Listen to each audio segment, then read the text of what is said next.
Bonjour à toutes, bonjour à tous, content de vous retrouver pour un nouveau tuto. Dans cet épisode, nous allons voir la technique du direct du bras avant, qu'on appelle aussi le jab. Alors le jab, c'est une technique rectiligne, un coup direct qui part d'un point A à un point B sans détour. C'est une technique efficace qui va vous permettre d'amorcer pas mal d'enchaînements. Il est vraiment multifonctionnel, il permet de tenir à distance, de casser la distance, de masquer certains coups, etc. Donc nous allons voir comment effectuer ce mouvement en détail. C'est parti. Donc pour exécuter un jab correctement, je vais partir de ma garde et je vais venir déplier mon bras tout droit en ligne jusqu'à atteindre ma cible qui est le visage de mon adversaire. Et au moment de l'impact, je vais venir visser le poing, tourner le poing, puis j'emprunte le même chemin qu'à l'aller pour revenir en garde. Donc je vais engager dans un premier temps les épaules et le haut du corps pour envoyer mon coup. Vous voyez, je viens envoyer l'épaule, le coude qui se déplie, le poing n'a toujours pas tourné, et arrivé au niveau de l'impact, je viens pivoter. Donc vous voyez que mon épaule, elle est venue se coller à ma joue, se coller à ma mâchoire pour venir protéger cette dernière, et j'ai mon autre bras qui est bien collé au niveau de ma tête et au niveau de mes coudes pour protéger mon flanc droit. Puis j'emprunte le même chemin qu'à l'aller pour revenir en garde. Donc le coup n'est pas en cloche, c'est un coup direct, il part d'un point A à un point B. Je viens tendre le bras, visser le poing, l'épaule qui vient protéger ma mâchoire et je reviens en garde. N'oubliez pas de toujours utiliser votre buste. Je tourne les épaules et je reviens. Le menton est toujours bien rentré et j'envoie. Hop. Pensez toujours à respirer sur vos coups. On contracte les abdos et on reste bien ancré dans le sol. Alors les erreurs à ne pas faire, c'est de venir se pencher en avant. Quand on débute, souvent on a l'impression d'être loin de son adversaire, de sa cible. Du coup, on va venir se pencher légèrement en avant pour casser la distance qu'il y a entre nous et l'adversaire. Alors surtout pas, il faut toujours rester bien axé, bien sur ses appuis, sur son assise. Et pour venir casser la distance, je vais utiliser ce qu'on appelle l'allonge. Donc je vais tendre mon bras au maximum et pivoter les épaules. C'est ce petit pivot là des épaules qui va vous faire gagner quelques centimètres.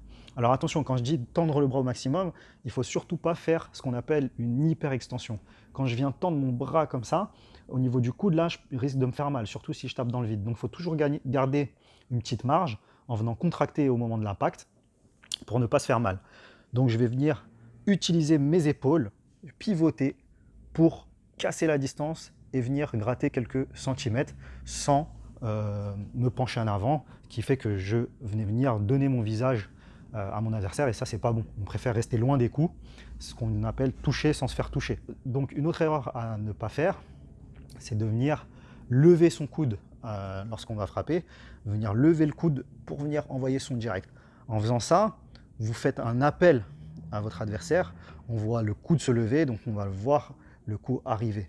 Non, il faut venir le plus direct possible, bam, bam, ce qui va surprendre. Une autre erreur à ne pas faire, c'est de venir pivoter le pied de la jambe, enfin là, il faut ne pas venir pivoter la jambe avant, ce qu'on ferait par exemple sur le direct du bras arrière. Là, en faisant ça, pareil, vous allez faire un appel.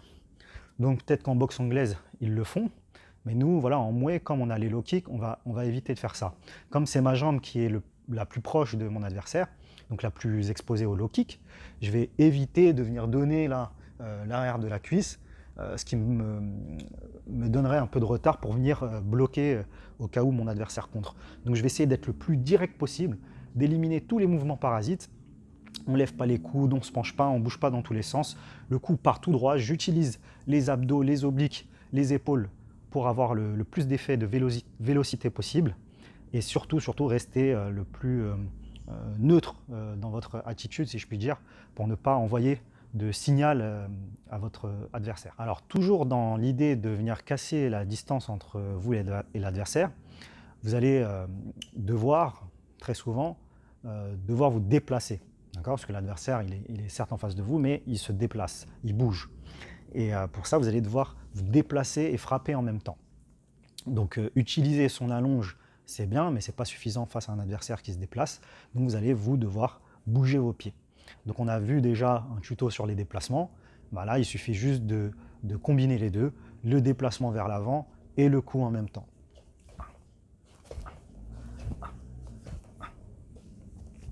Donc j'envoie bien avec mes épaules, je viens bien pivoter et je pousse avec ma jambe arrière, je viens me propulser pour venir envoyer mon jab. Alors au niveau de la garde, le jab, vous n'êtes pas obligé de le ramener collé au visage, surtout si vous voulez doubler votre jab. Lorsqu'on veut doubler le jab, on va envoyer, revenir à mi-distance et renvoyer le jab. Donc là, ça fait jab, jab, jab, jab, un doublé du jab. Bam, bam. Et ce doublé du jab là, il va être hyper important pour venir casser la distance. Donc sur le déplacement, on va faire un doublé du jab.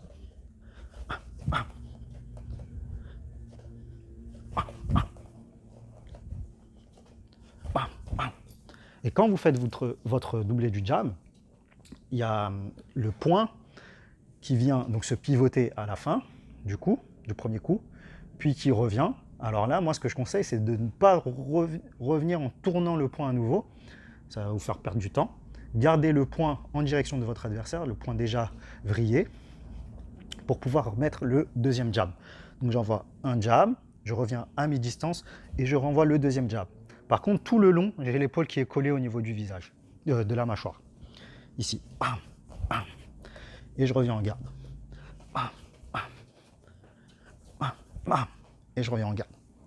Donc voilà, il faut, pour vous aider à casser la distance, vous déplacer vers l'avant, en avançant bien votre jambe avant, et envoyer des jabs en même temps. Vous pouvez en envoyer deux, vous pouvez le doubler, le tripler, etc. etc. Alors, il y a une petite variante qui est sympa avec le jab, pas académique, mais qui est bien de connaître, et que j'aime enseigner, parce qu'elle est très efficace. C'est lorsque je vais venir envoyer mon jab, vous voyez, je l'envoie tout droit, toujours de la même façon, et normalement, au dernier moment, je viens pivoter. Là, mon point, je viens de visser. Sauf que là, je ne vais pas le visser, je vais le garder dans cette posture-là, dans cet angle-là.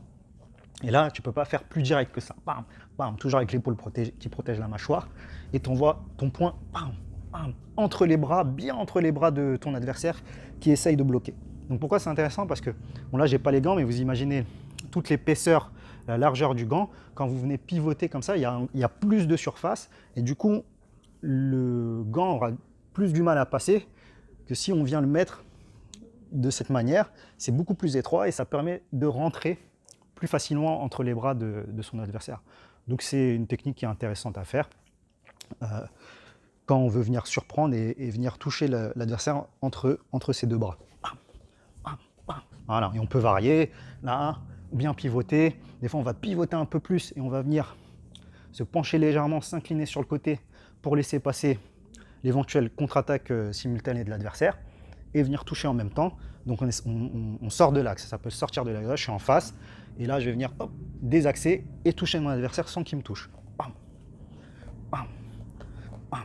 Alors voilà pour le jab, je pense qu'on a fait le tour, on a vu la base. Là, le but, c'était pas de voir toutes les variations, mais bien de comprendre comment envoyer correctement cette technique et les erreurs à ne pas commettre. Donc si vous avez des choses à ajouter, parce que je vous avoue que moi je fais mes tutos un peu comme ça sur le tas, c'est pas forcément préparé en amont, donc il se peut que j'oublie certaines choses. N'hésitez pas à m'envoyer un petit message ou à les mettre en commentaire.